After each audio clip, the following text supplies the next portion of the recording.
दीदी, इस बार राखी पर आपके लिए क्या बनाऊं?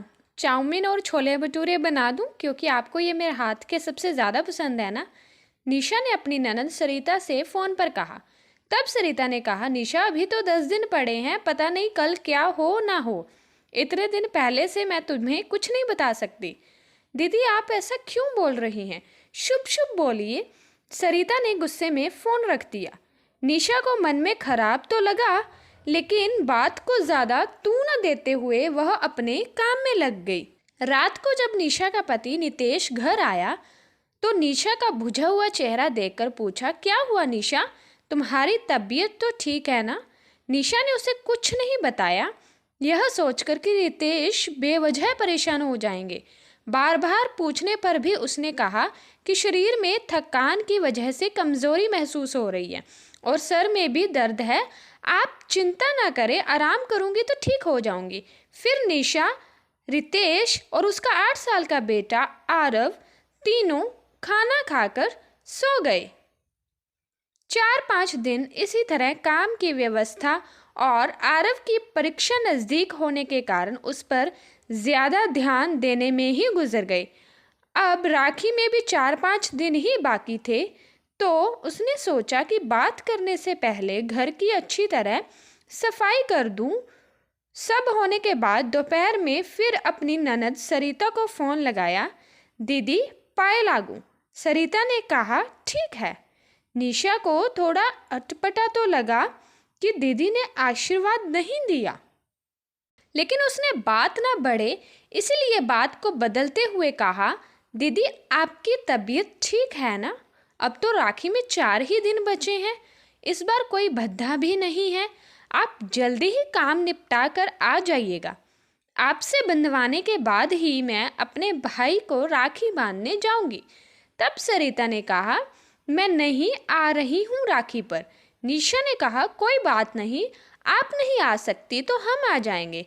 तब सरिता गुस्से में आग बबूला होकर बोली, ना ही मुझे आना है और ना ही किसी को बुलाना है।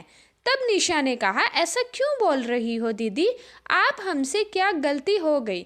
अपने भाई भाभी को राखी बांधने नहीं आएंगी? कौन सा भाई, कौन सी भाभी, मर गए मेरे लिए तो दोनों ही। आप ऐसा कैसा बोल सकती हैं अपने भाई के बारे में? मैं तो फिर भी पराए घर से आई हूँ, लेकिन उनसे तो आपका खून का रिश्ता है। आखिर ऐसी कौन सी गलती हमसे हुई है? तब सरिता ने कहा, हाँ, बोल तो ऐसे रही हो जैसे तुम कुछ जानती ही नहीं। निशा ने कहा, दीदी मैं सच में कुछ नहीं जानती, आप ही बता दीजिए। तब सरिता ने कहा, मैंने तुम दोनों से मेरे फ्लैट के लिए 5 लाख रुपए गिफ्ट में मांगे थे। जब तुम दोनों ने मुझे इनकार कर दिया यह कहकर कि तुम्हारे पास पैसे नहीं हैं।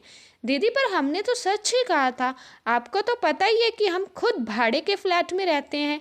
पापा जी ने तो हमें घर से बेदखल कर दिया, साथ ही साथ मुझे पर चढ़ाए हुए गहने भी ले लिए।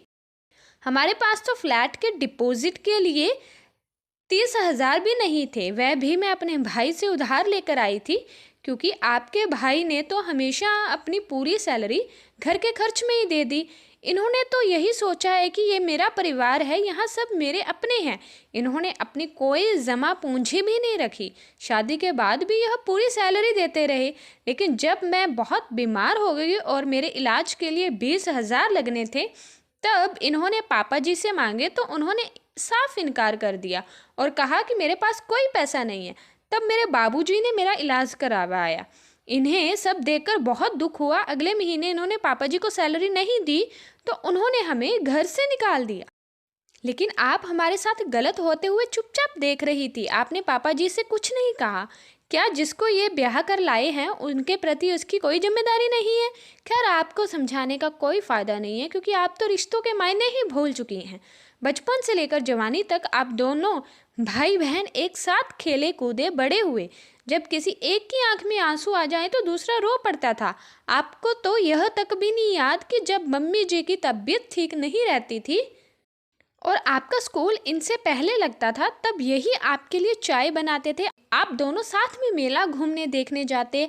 आपको साइकिल चलानी भी इन्होंने ही सिखाई थी।